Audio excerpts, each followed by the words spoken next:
Yeah, it's really annoying when you have like you're late for a class and then you have to get food and there's no option like to get food, so you have no choice but to wait in a long line, and then it's really annoying. Take up to like 20, sometimes even 25, 30-ish minutes, especially at places like Chick-fil-A or upstairs courtyard. So I have to leave at like almost before 8 or around like that time, just because it's like there's just no parking.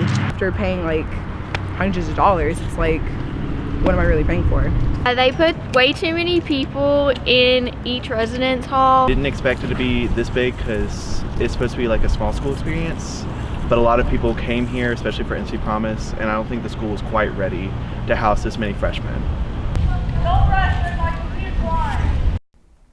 Hello, my name is Jonah Weston. With the rise of student attendance on campus due to the record-breaking size of the incoming class, it's leading to a lot of problems on campus. I'm here with Matt Opinski, SGA president on campus. Matt, thank you for joining us. Of course, I'm glad to be here. Do you think there's a problem with parking? I wouldn't necessarily say that there's a problem with parking. Like I said before, it's more of an inconvenience for us more than anything. With the rise in attendance, again, there's bound to be some fluctuations with things, but at the end of the day, we don't necessarily have problems. It's just, students have, it's just a little bit harder to find a parking spot where you would like to park exactly. So it's just a little bit more, I would say you have to look a little bit more, and you might have to park a little bit further than you would typically, like to.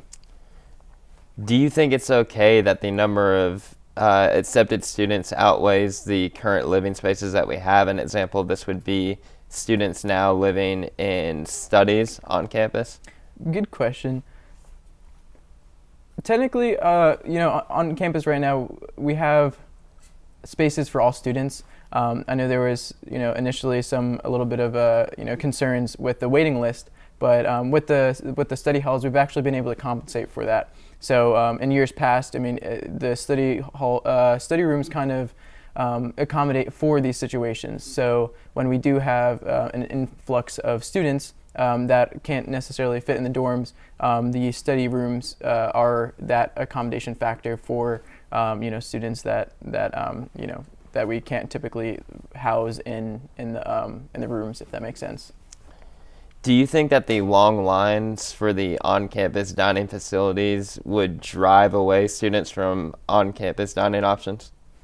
I wouldn't necessarily say they're going to drive them away. Again, it's just another inconvenience that's associated with the growth. But the university is compensating for these things, all three of these things actually. So this upcoming spring, we will be having a food truck that will be placed at different locations around campus. So we're hoping that will minimize some of the long lines and issues that arise with the influx of students. One final question for you. Do you think all of these concerns are a reflection off of the NC Promise tuition plan at Western Carolina? That is a good question. And I would say right now it's hard to tell. The NC Promise, I would say, definitely has exacerbated the increased enrollment. But again, correct me if I'm wrong, but I'm pretty sure at 7 out of the past 8 years we've had record enrollments at Western Carolina. So these things haven't necessarily, they're not new to us. But again, we've been having these concerns in the years past, and Western is making proper accommodations to adjust for those situations. So, with the resident halls, we are building more, more dorms. With the food, we're getting the food trucks, and and just like situations like that, we have things in place to accommodate for the growth.